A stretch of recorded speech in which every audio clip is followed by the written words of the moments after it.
Hey, I'm Joe Sullivan with Broken Arrow Events in the Mid-Century Military Museum, and this is Truck 128.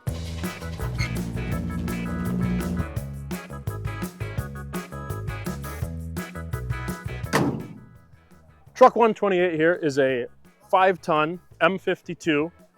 She was built in 1957 by the Diamond T Company.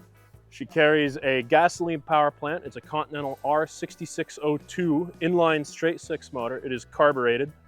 602 cubic inch, burns about 3 to 4 miles a gallon.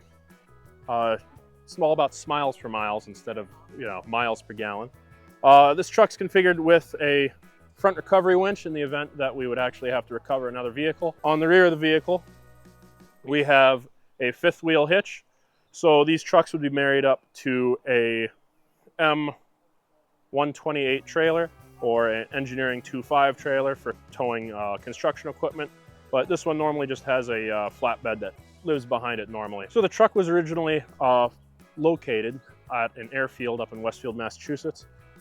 Went up, found it, bought the thing, threw batteries in it, flushed the fluids through it, and cranked it over. The thing started right up. Pretty much mechanically, this truck's bulletproof. The best part of the restoration was just doing the prep work, just pressure washing all this, the gunk and stuff off of it, and then actually going through, roughing everything up and putting the first coat of paint on. And as soon as that goes from a faded green and red primer to an actual olive drab color, our very nice 24087, it just looks great. And we throw the decals on and the stencils, and it just really completes the restoration. As far as mechanically, like we were saying, the thing runs like a sewing machine.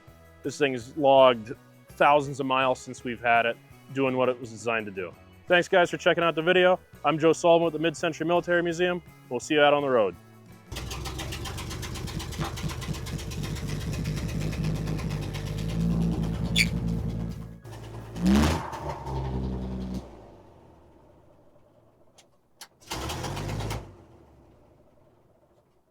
There we go. We'll retake that one. When do you want us to start taking down the